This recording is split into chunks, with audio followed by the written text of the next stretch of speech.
Dans un conte Zahawa, Dieu dit à la mer qui le supplie de faire tomber la pluie que les femmes dansent au son du tambour et j'enverrai des nuages qui feront tomber la pluie. Les femmes dirent « Va chercher le forgeron pour battre le tambour ». Le forgeron dit « Va chercher le bouc et qu'il vienne se faire égorger pour que de sa peau, je recouvre mon tambour ». Ce tambour du forgeron se nomme Egidi.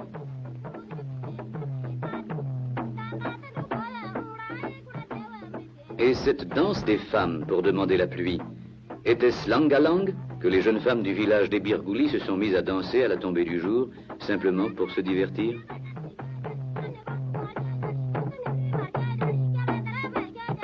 La plupart portent le pagne traditionnel de cotonnade indigo.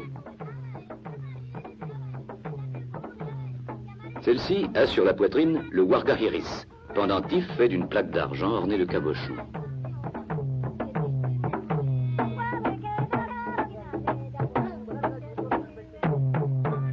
Elle danse seule, car la saison des pluies a commencé, les garçons sont avec les troupeaux. Certaines se sont parées d'un lourd collier d'ambre naturel, acquis boule après boule.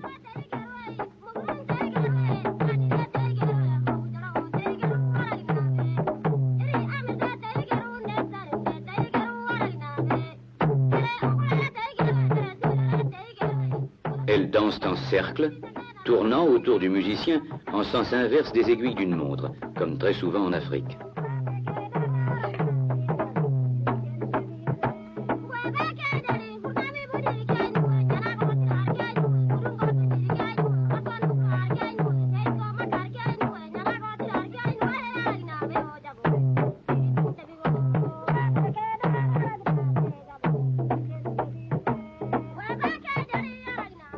Plusieurs ont posé sur leur tête le mamour, coiffure faite d'un arc de cuivre orné de perles rouges anciennes et de boules d'ambre.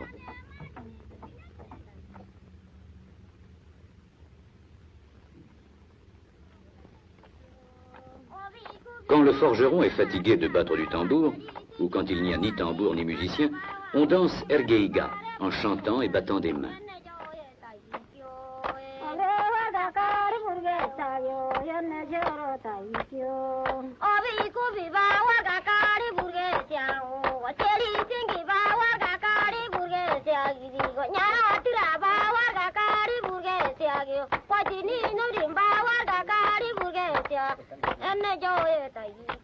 C'est une sorte de concours de saut qui s'exécute généralement à deux, quelquefois à plusieurs. Lorsque les garçons sont là, ils se groupent à quelques pas du demi-cercle des filles. L'un d'eux se détache en courant et désigne du bout du pied la jeune fille qui l'invite à danser.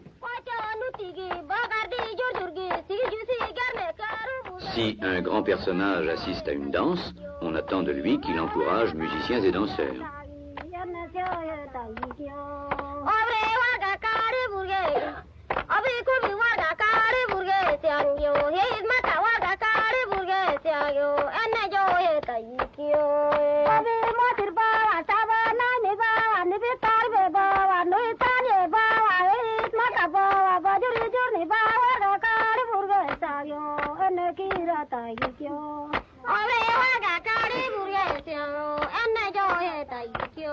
Comme Angalang, Ergeiga est une danse très ancienne. Une des chansons que nous avons entendues disait « La jeune fille qui épouse un vieillard, c'est comme si elle n'était pas née. Dieu lui donnera des ailes pour monter au ciel. »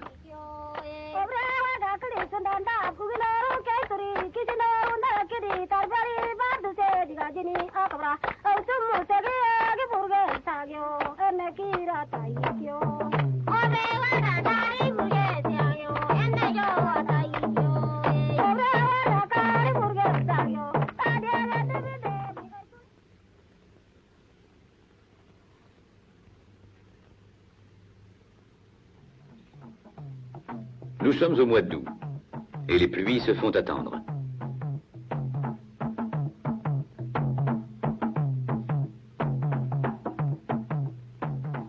Tout est calme dans le village de Bakaure et pourtant des forgerons Zahawa s'y sont rassemblés en nombre pour célébrer le mariage de deux de leurs enfants. Vers 8 heures du matin, parents et amis se sont réunis à la maison du père du marié pour conduire le garçon à la maison nuptiale. Habillé et béni par son père, il place son pied gauche dans l'étrier et par 3 fois se soulève de terre avant de monter à cheval.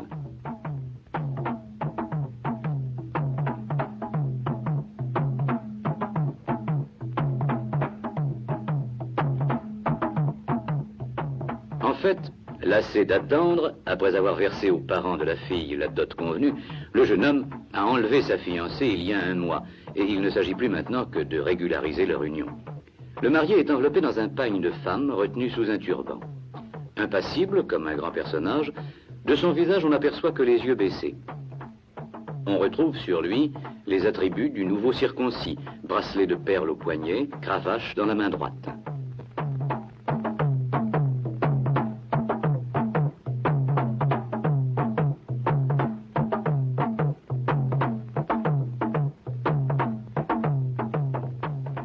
Le cortège, hommes armés de sabres et de javelots, femmes brandissant des vanneries, s'échelonne le long de la montée. Un forgeron bat le tambour aiguidi.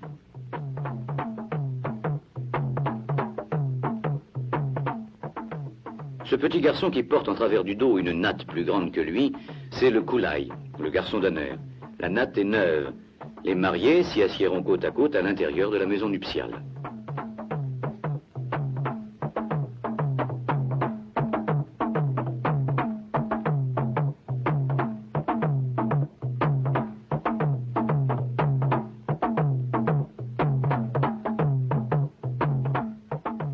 Un parent tient le cheval du marié, qui a été prêté par le chef des forgerons.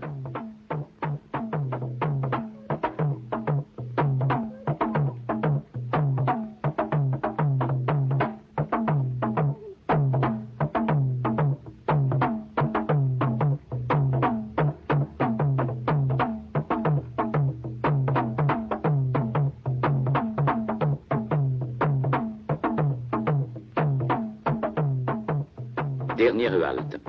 Le cheval s'arrête devant une porte basse qu'il ne peut franchir. Le marié est complètement voilé.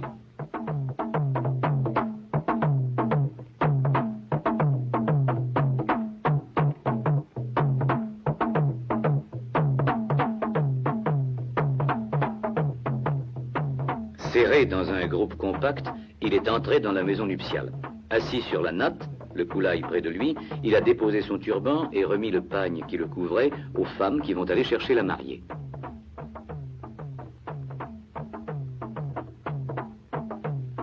La voici. Elle attendait dans une 3e maison. Une petite fille d'honneur marche à ses côtés. Toutes les deux sont cachées sous le même pagne. Une femme plus âgée les guide avec le bout du pagne passé sur son épaule gauche.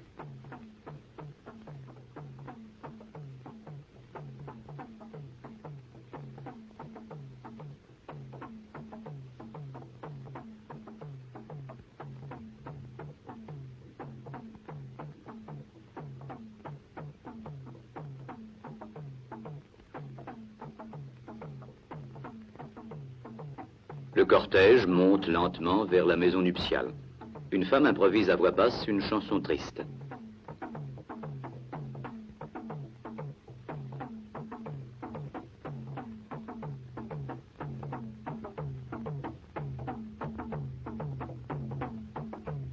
Après plusieurs refus suivis de cadeaux, la mariée consentira à pénétrer dans la maison nuptiale. Pendant ce temps, 2 jeunes garçons se sont réunis autour d'un arbre, en contrebas. Ils s'amusent à danser dingit, la danse des nouveaux circoncis.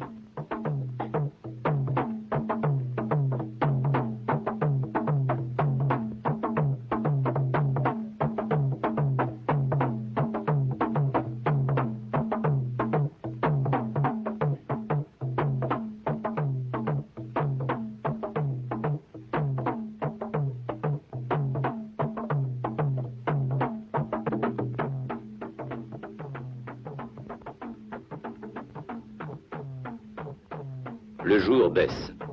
Les hommes occupent la scène.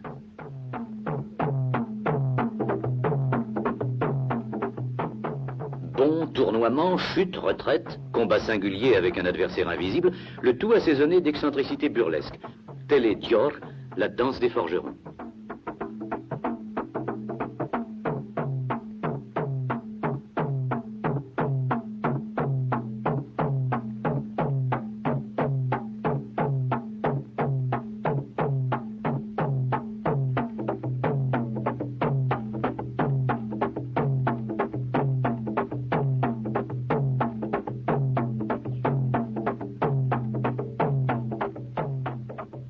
Danse guerrière, danse parodique, démonstration bouffonne de l'escrime Zahawa.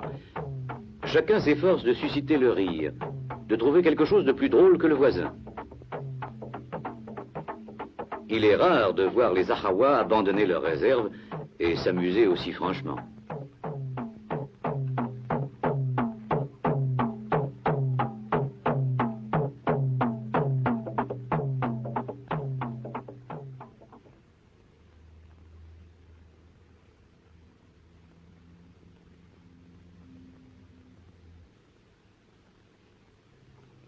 Le fils du chef du village de Nogoba vient de prendre une deuxième femme, le forgeron Ba Borboy.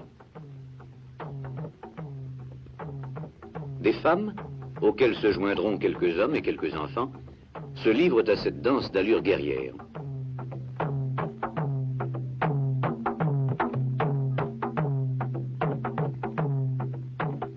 Leurs lignes turbulentes vont et viennent dans un nuage de sable.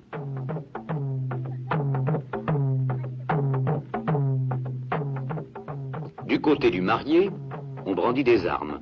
Même les femmes tiennent des sabres, des cannes, des bâtons. Du côté de la mariée, même les hommes agitent des ustensiles de ménage.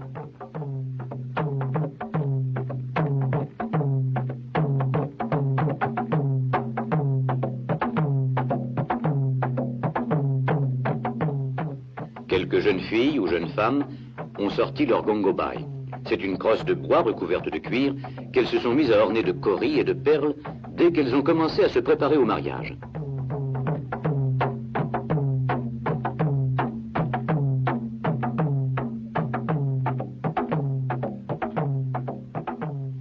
À la danse en ligne succède une danse en cercle autour du forgeron.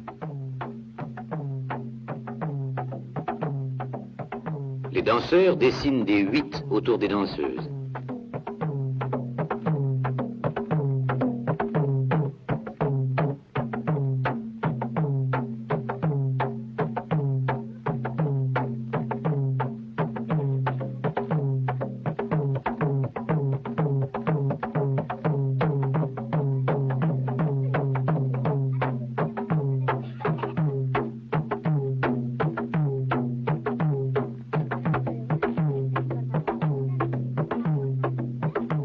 Le forgeron s'agenouille pour battre les dernières notes.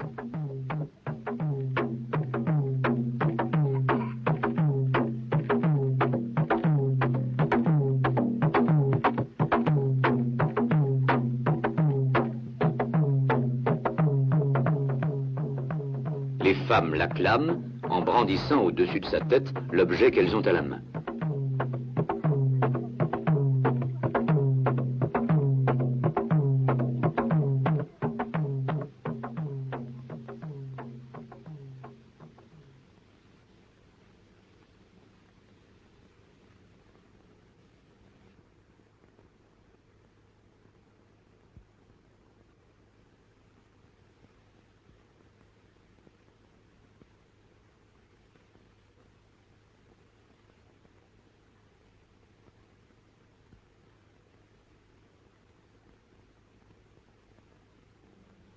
Immédiatement après l'exécution de Borboy, les Imogu dansent Imokurun, le jeu de l'autruche.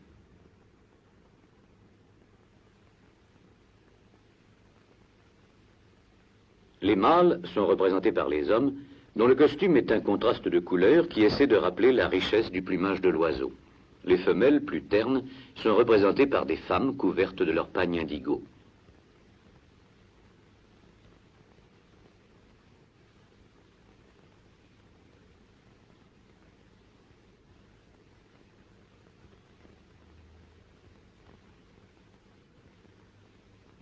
Seuls les Imogu, leurs alliés et leurs parents du terrain peuvent danser Imokurun, car les Imogu sont les gens de l'autruche, Imo.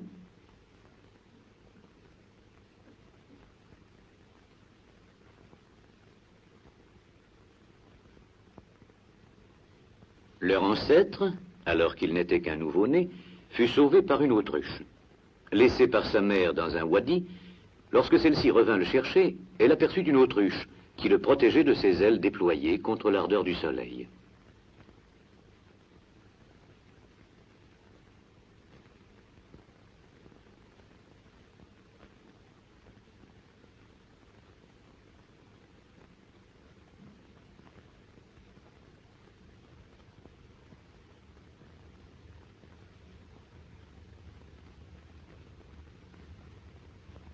Lorsqu'un membre du clan Imogu se marie, on danse 2 jours de suite, matin et soir, Imokurun.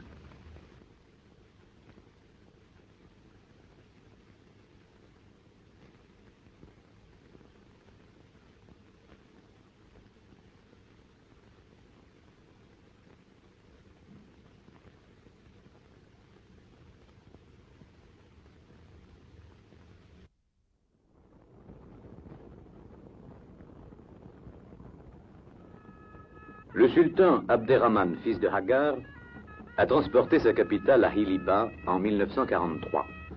Son autorité s'étend sur tous les Ahawa vivant au Tchad. Il a droit au timbal royal de cuivre rouge, les Naas, insigne du pouvoir.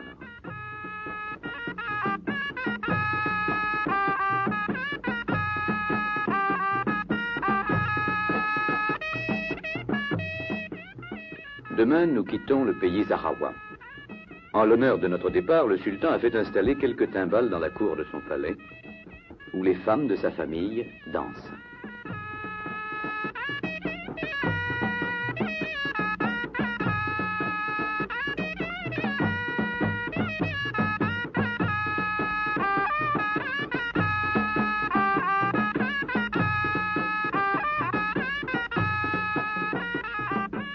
Pour ajouter à son prestige, le sultan a fait venir du Soudan un joueur de haïta, instrument royal, souvent associé au timbal dans les cours musulmanes.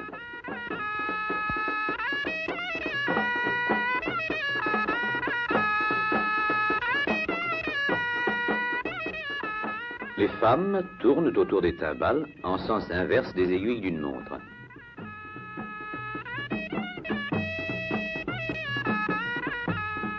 Elles ont à la main des éventails de plumes d'autruche, des couvercles en vannerie, des assiettes émaillées, des sandales, une palme.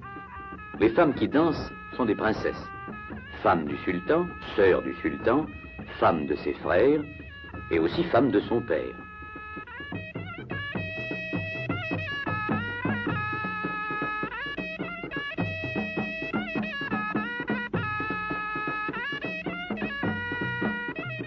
Cette danse de cour, cette danse royale, d'un caractère somme toute exceptionnel, est pourtant plus connue des Européens que les danses communes comme Angalang et Ergeiga.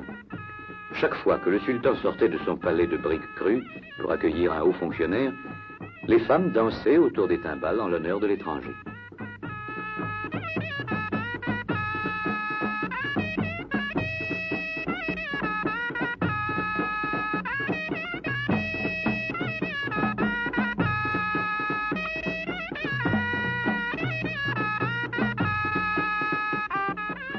Les timbales sont fixées sur un bas de chameau posé à terre. Elles sont battues par des hommes de la garde du sultan. D'ordinaire, elles sont portées sur un chameau car elles figurent toujours dans les cortèges officiels.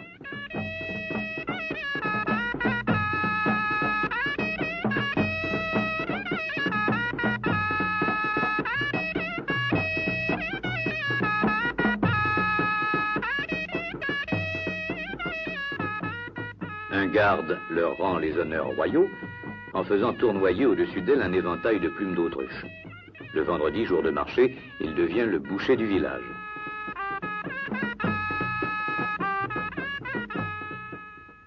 Après de longues heures sous le soleil, musiciens et danseuses cèdent à la fatigue.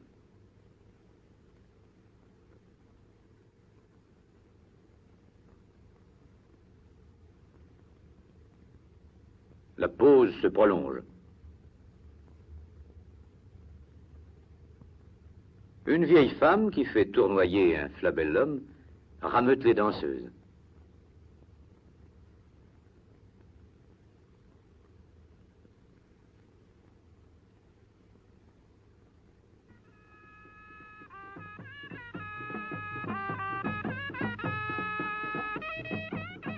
La danse repart.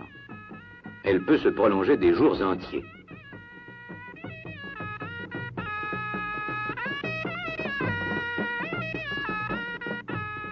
Les élégantes arborent des pagnes bariolés, les vieilles ont le pagne indigo.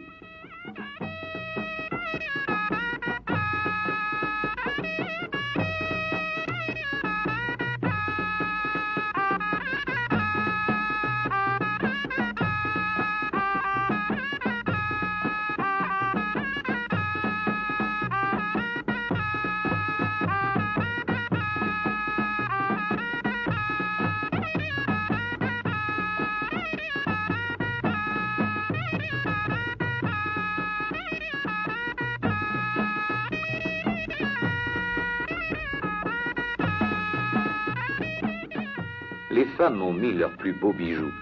On aperçoit, outre les coiffures à perles rouges, dites mamour, 2 tourées fodda, autrement dit calottes d'argent.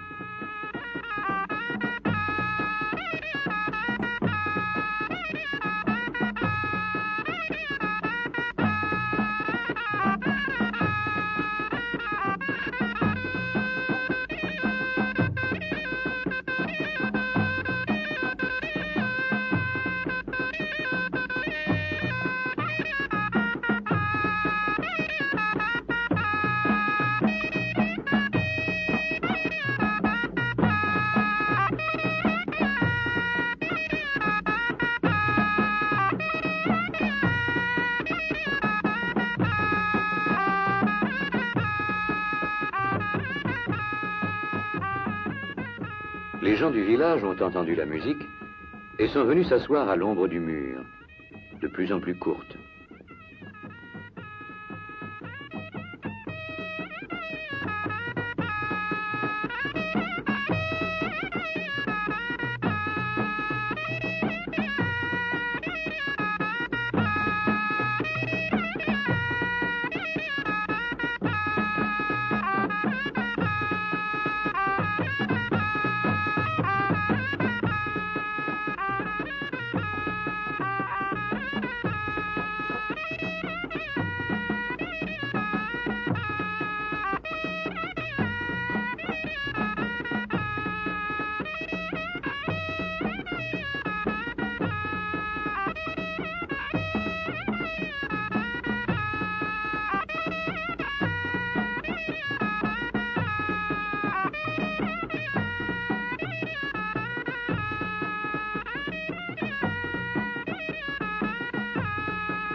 Les femmes, qui n'ont pas le droit de danser la danse royale, ont envoyé chercher le forgeron.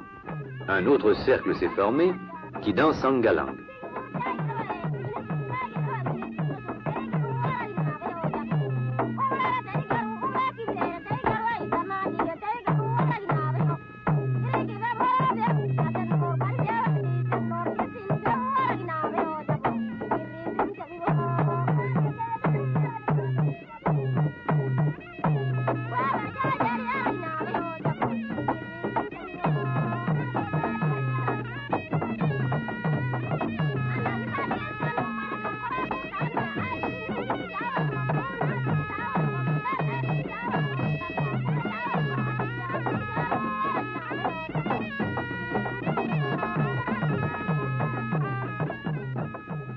Les 2 cercles de femmes tournent côte à côte dans le même sens. Ils ne se gênent nullement.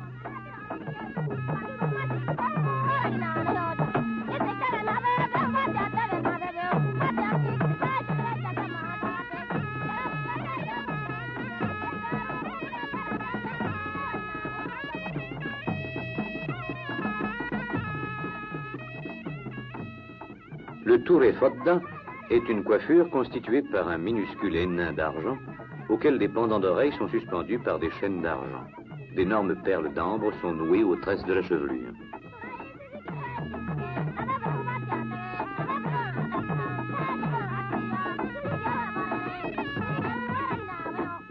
Les Sahawas ont encore d'autres danses. Dingit, la danse des circoncis. Debet, danse sans musique. Dirongdok, danse de divertissement empruntée au Wadayen. Enfin, Origo, la danse des vieilles, que très peu de gens acceptent de danser aujourd'hui.